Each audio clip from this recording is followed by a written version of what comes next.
By now you should be seeing there's a connection between the voltage potential of a cell, the free energy of a reaction, and the equilibrium constant of a reaction. And they're all given in these equations right here. If you want to go from voltage potential to free energy, it's delta G0 equals minus NFE. If you want to go from free energy to equilibrium constant, it's minus RT ln And if you want to convert a voltage potential of a cell into an equilibrium constant, you would use this equation. So let's try this out. The voltage potential for the reaction B plus J2 yields B plus 2 plus J is plus 1.77. Calculate K for this reaction. Turn your playback off, calculate it, and come back. All right, in this reaction, 2 electrons are being exchanged. So N equals 2. The voltage potential of the cell is equal to 0.0592 divided by N, and here N is 2, times the log of the equilibrium constant. So we solve this for the equilibrium constant, 1.77, divide that by 0.0296, that's equal to the log of K, and therefore the log of K is equal to 59.8. We take the antilog of both sides, and we get the equilibrium constant, 6.3 times 10 to the 59. Now let's calculate the free energy, delta G0, for this reaction above. Turn your playback off, find the right equation, and calculate it, and see if you get what I get. All right, here we go. Delta G0 equals minus NFE0, or voltage potential of the cell. Therefore, free energy is equal to minus 2, because N is 2, times 96.5, that's a given constant, Faraday's constant, times 1.77, that's the given voltage. When we calculate it out, we get minus 342 kilojoules. Now let's try a slightly more complicated problem. Calculate the value of the free energy for the reaction 3Br2 plus 2 aluminum yields 2 Al3 plus 6 Br minus. And it gives us the reduction potential for each half reaction. For the bromine bromide, it's plus 1.07, and for the aluminum ion being reduced to aluminum, that's minus 1.66. So you're going to have to figure out or calculate the voltage for the cell. Both of these reactions, one of them flipped from a reduction into an oxidation, and then the voltages added up. Once you have the voltage potential of the cell, you can use the free energy equals minus NFE to calculate the free energy. Go ahead and try it. Turn your playback off, come back, and we'll show you my take on it. So here we go. First of all, we have to multiply the bromine bromide reaction by 3 because the numbers of electrons being exchanged in each half reaction is different. We have 2 electrons being exchanged in the bromine bromide, and in the oxidation of aluminum, 3 electrons being lost. So each term in the bromine bromide half reaction gets multiplied by 3 to give us 6 electrons being gained, and each term in the aluminum metal aluminum ion oxidation has to get multiplied by 2, again to give us 6 electrons being lost. So once we do that, we can add the 2 reactions. The numbers of electrons will cancel out, 6 electrons being gained, 6 electrons being lost. And that tells us, by the way, that N equals 6, the total number of electrons being exchanged. So there's our N value for the free energy equation. We add up the voltages, we get 2.73, N equals 6. You calculate it out, minus 6, 96.5, 2.73, and we end up with minus 1,581 kilojoules for the free energy. Okay, the standard free energy for the hypothetical reaction of 3 moles of B plus 2 moles of A3+, yields 2 moles of A plus 3 moles of B2 plus is minus 1.66 times 10 to the 3 kilojoules. Calculate the voltage potential, the E0 for the cell. Turn your playback off, try it, and come back and check out my answer. All right, so delta G0, the change in standard free energy, is equal to minus NFE. So the standard free energy is minus 1.66 times 10 to the 3 equals minus NFE, minus 6, because 6 total electrons are being exchanged, times 96.5, that's the Faraday constant, times the voltage that we're trying to calculate. So very simply, do the calculation. You should come up with 2.87 volts as the standard voltage for this electrochemical cell. Now we're going to learn about the cell notation method for writing redox equations. And the format is this. You have the oxidation half reaction broken up in the form of the electrode, a vertical line, and then the electrolyte, and then a double line followed by the reduction half cell, which is the electrolyte, vertical line, and electrode. So for example, if you've got zinc plus copper ion forming copper metal and zinc, zinc is being oxidized. Here it's zinc 0, zinc metal, and here it's zinc plus 2, losing 2 electrons. That's oxidation. Therefore, you put the zinc electrode first, vertical line, then the electrolyte, which is zinc plus 2, a double vertical line, and now we focus on the reduction half cell, which is the copper ion being reduced to copper. Again, we start now with the electrolyte, copper 2 plus, an aqueous solution, and then a vertical line, and then the copper metal being the electrode. So that's how you do it for this cell notation method. So as an example, see if you can do this. Write the redox notation for the reaction.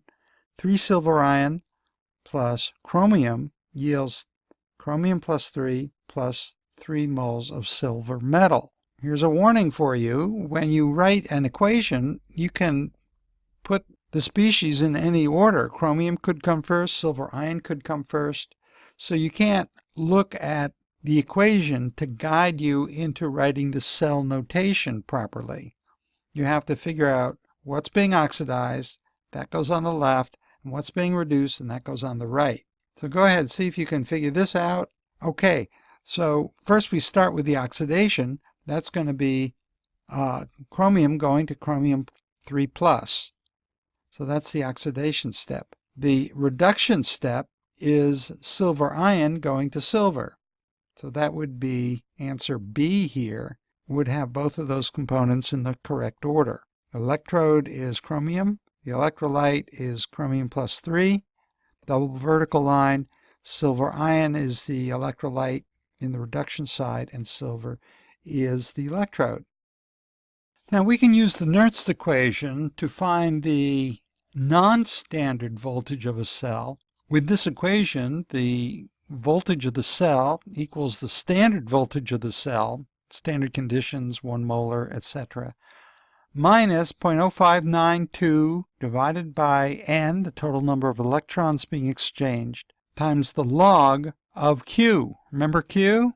Products over reagents to the power of their coefficients in the balanced equation. So if we have a reaction of iron plus copper ion yields iron ion plus copper, and if the copper ion concentration is 0.3 molar, what is the concentration of the iron plus 2 needed to, now this is key, to increase the cell potential by 0.25 volts above the standard cell voltage at 25 degrees. Increase the E of the cell by 0.25 above the E0, the standard voltage of the cell at 25 degrees. Turn your playback off, see if you can decipher that, and then come back and check out my answer.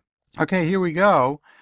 The wording means that if you take the non-standard voltage and subtract from that the standard voltage, you'll get 0.25 because you will increase the non-standard E of the cell by 0.25 volts over and above the E0. So if you subtract the standard voltage from the non-standard voltage, you'll get 0.25. And after that, it's all downhill. 0.25 equals minus 0.0592 divided by 2 times the log of Q. And Q is going to be the ratio of the iron ion over the copper ion. We know the copper ion is 0.3 molar.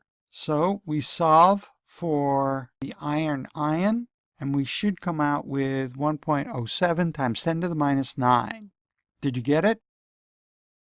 Okay, so let's try this one. Determine the cell potential at 25 degrees for the reaction of solid iron plus 2 moles of silver ion yields iron ions and 2 moles of metallic silver. When the ferrous concentration, that's Fe2+, equals 1 molar and the silver ion concentration equals 0.01 molar. Here's your Nernst equation. Turn your playback off, try it, come back, and we'll talk about it.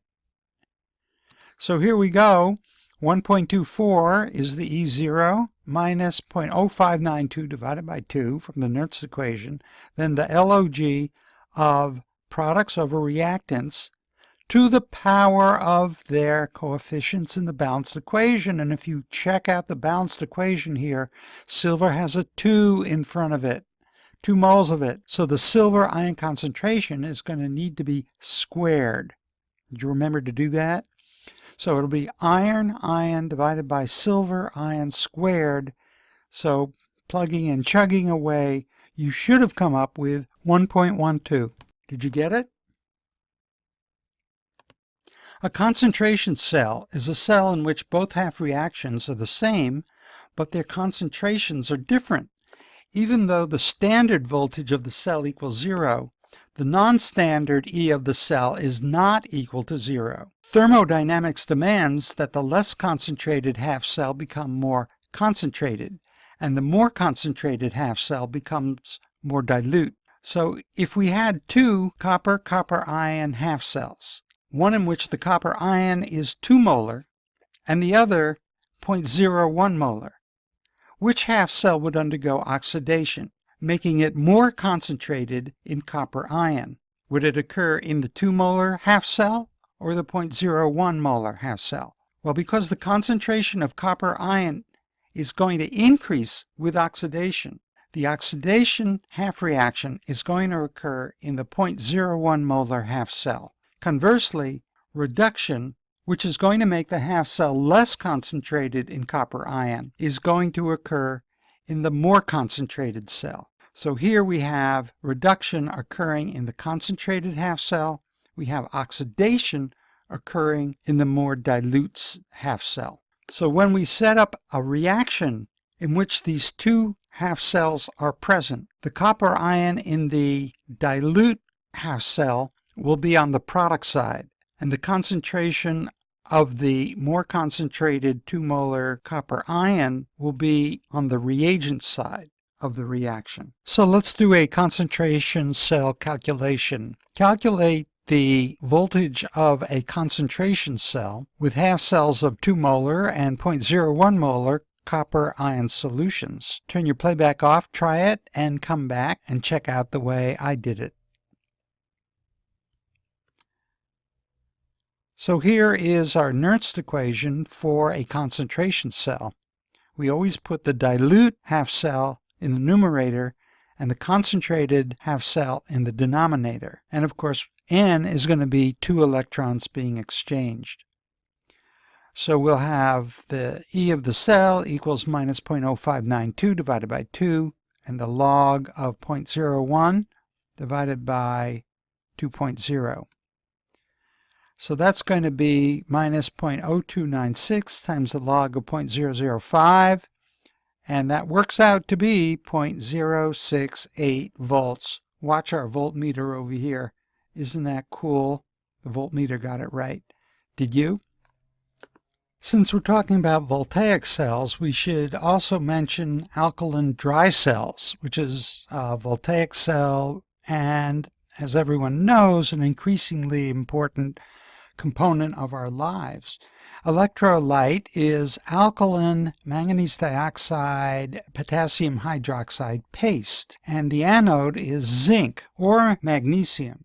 And at the anode, oxidation occurs, as you know, and zinc is oxidized to zinc ion and gives off 2 electrons. The cathode is a graphite rod, where manganese dioxide is reduced according to this equation. The cell voltage is 1.54 volts. It has a longer shelf life than acidic dry cells and is rechargeable with little corrosion of zinc. Now, the lead storage battery in your car is a rechargeable battery, 6 cells in a series. The electrolyte is 30% sulfuric acid, very strong acidic solution. The anode is lead, and oxidation occurs with lead at the anode, converting it into lead sulfate. The cathode again is lead, but it's coated with lead dioxide, and lead dioxide is reduced. The cell voltage is 2.09 volts. There are 6 of them. Do the math. It's a 12-volt battery, and it's rechargeable and it's heavy. Now, what's an electrolytic cell?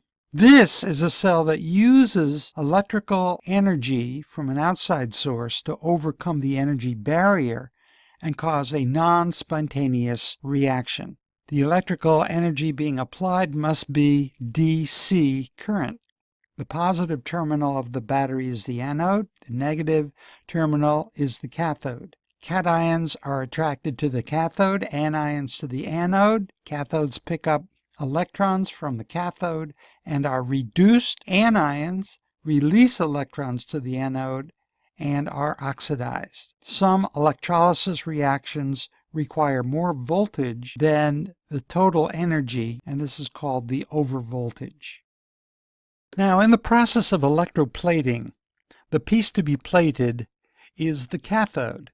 In this example, here's a ring, and we're going to plate onto it a very thin coating of silver. So look at how it's hooked up. At the cathode, we have reduction occurring. We have silver ions bumping into the ring metal and taking on an electron, being reduced to solid silver. To replenish the silver ions, at the anode, we have oxidation occurring because our silver electrode is pure silver. It oxidizes and replenishes the silver ion that is reduced at the cathode to make the ring all nice and silvery shiny. But it's a very, very, very thin coating of silver. Nevertheless, to the naked eye, it looks like, well, a silver ring. Notice our voltage source here. The negative side of the voltage source, the DC battery or whatever, is connected to the cathode, pumping electrons into it. And that's where reduction occurs. The positive side is connected to the silver electrode, taking electrons away from solid silver, forming silver ions that enter the solution. Now, just a word about voltage and amperage. We might make an analogy to the height of a waterfall and the amount of water going over the falls. The height of the falls is analogous to voltage, equal to 1 joule of energy per coulomb of charge, or joules per coulomb. Amperage is analogous to the amount of water going over the falls. It's a measure of the amount of electrical charge passing a point per unit of time. About 6.242 times 10 to the 18 electrons passing a given point per second constitutes 1 ampere. So 1 amp equals 6.242 times 10 to the 18 electrons per second, and that's equal to 1 coulomb per second. A more useful equivalence is that there are 96,500 coulombs in 1 mole of electrons. Okay, let's try some problems involving electroplating. 2 pieces of information you need to know. 1 amp is equal to 1 coulomb per second, and there are 96,500 coulombs in 1 mole of electrons. So here's the question. A current of 1.5 amps is passed through a solution containing silver ions for 15 minutes. What mass of silver is deposited at the cathode? And silver equals 107.9 grams per mole. And of course, when silver is oxidized, it forms silver ion, Ag+. And when silver ion is reduced, it takes on 1 mole of electrons to produce 1 mole of silver. So turn your playback off, try it, and come back and we'll discuss it. Here we go. 1 coulomb per second is 1 amp, and we've got 1.5 amps. Therefore, we are dealing with 1.5 coulombs per second. Coulombs per second is the useful unit for amps. And it's easy because 1 amp is 1 coulomb per second, so 1.5 amps is 1.5 coulombs per second.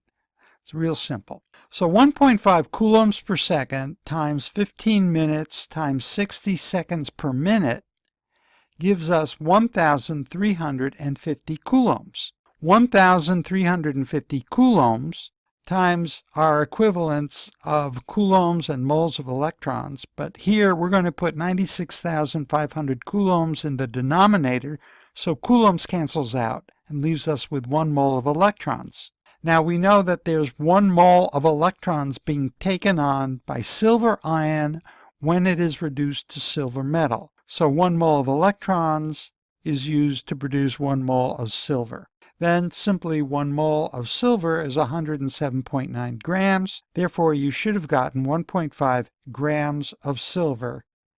Answer C for your answer. Okay, why don't you try this one now? How many hours are required to electroplate 7 grams of magnesium metal from molten magnesium chloride using a current of 7.3 amps? Turn your playback off, try it, and come back. We'll discuss it. All right, so here we go. First of all, how many moles of magnesium are we talking about? We divide by the molar mass, 24.3, and we'll convert the grams of magnesium into moles of magnesium. Now we're going to convert the moles of magnesium into moles of electrons. Magnesium is a +2 ion, which means that in the reduction process, magnesium ions will each be taking 2 electrons. Then the conversion of electrons to coulombs, 1 mole of electrons is 96,500 coulombs, and now we have the number of coulombs required for this process, 5.56 times 10 to the 4 coulombs. 1 amp is 1 coulomb per second, so 7.3 amps is 7.3 coulombs per second. Do you see where we're heading with this? We have coulombs here that we just calculated, and we have 7.3 coulombs per second being applied as the amperage. How would we take these 2 pieces of data and combine them so that coulombs cancels out and leaves our answer in seconds, which of course is a unit of time, and we can convert that into hours. So as you might have guessed, 5.56 times 10 to the 4 coulombs, 7.3 coulombs per second, 3,600 seconds in an hour. That's 2.1 hours. Did you get it? Now for our last question, what current in amps is required to produce 4 grams of chromium metal from chromium +6 oxide in 14 hours? Chromium has an atomic weight of 52 grams per mole. Turn your playback off, try it, come back, we'll discuss it. Okay, here it's helpful for us to identify our target units, where we're going, and we're going to amps, or as a useful unit, coulombs per second. So we'll take our 4 grams of chromium, we'll convert those into moles, and we notice we have a +6 ion that needs to be reduced to chromium. So 1 mole of chromium will be formed when the chromium +6 ion takes on 6 moles of electrons. 1 mole of electrons is 96,500 coulombs, therefore we're talking about using 44.5 coulombs in this process. Now, the time is 14 hours, and the units that we're trying to get to is coulombs per second.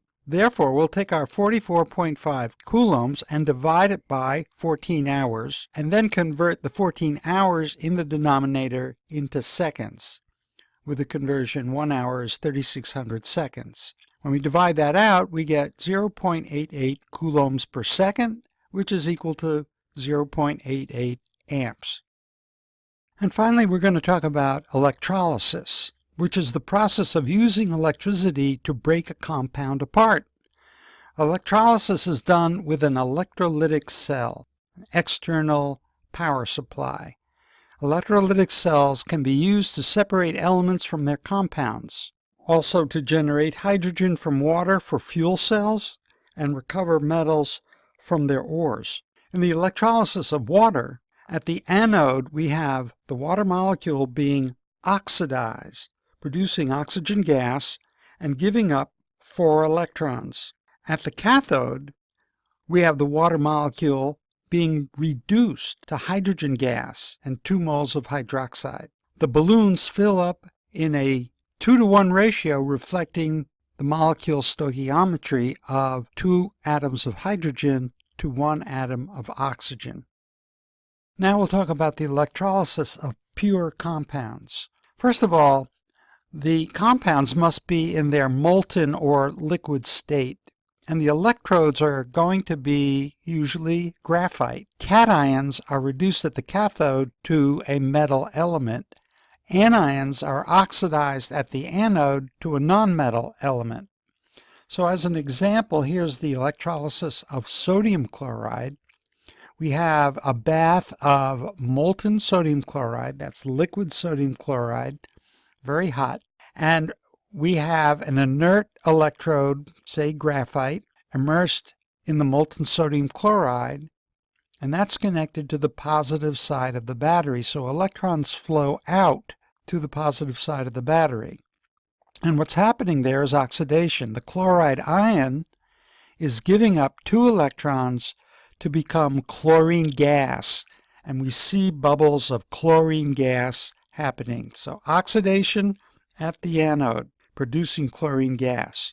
Now for the negative side of the battery, that's connected to a graphite electrode again, but this time we have reduction occurring, taking on these electrons being pushed into it by the battery, and we have 2 moles of sodium ion taking a hold of 2 electrons, forming 2 moles of sodium metal. So that's the electrolysis of sodium chloride. Now suppose we have a mixture of ions in an electrolysis process. How do we know which elements are going to be formed? When more than one cation is present, the cation that is easiest to reduce will be reduced first at the cathode, and it's the one with the least negative or most positive reduction potential. And when more than one anion is present, the anion that is easiest to oxidize will be oxidized first at the anode, and that's the one with the least negative or most positive oxidation potential. So let's consider the electrolysis of sodium iodide in water with inert electrodes. So for the oxidation, there are 2 possible candidates. Either the iodide ion can be oxidized into molecular iodine and give up 2 electrons. That's with an oxidation potential of minus 54 volts. Or we could have 2 moles of water being oxidized into oxygen, and that has an oxidation potential of minus 0.82 volts. So which one is going to happen? The one with the more positive voltage, and that is the iodide iodine oxidation. That's the one that's going to occur here. Now, for reductions, we have 2 possible candidates. We have the sodium ion taking on 1 electron, forming sodium metal. That has a reduction potential of minus 2.71 volts. Or we have water being reduced into hydrogen gas, and that has a reduction potential of minus 0.41 volts. So again, the more positive half reaction wins out. So the overall reaction is going to be 2 iodide plus 2 waters yields molecular iodine plus hydrogen plus 2 hydroxide ions. Corrosion is the spontaneous oxidation of a metal by chemicals in the environment. Since many materials we use are active metals, corrosion can be a very big problem. And the way we handle that when we have, say, an iron pipe underground, to prevent that from corroding, we put in contact with it a sacrificial electrode, say zinc, which is more active and will be corroded first before the iron pipe. That's how sacrificial anodes work. That I'll say. What do I say, Carol?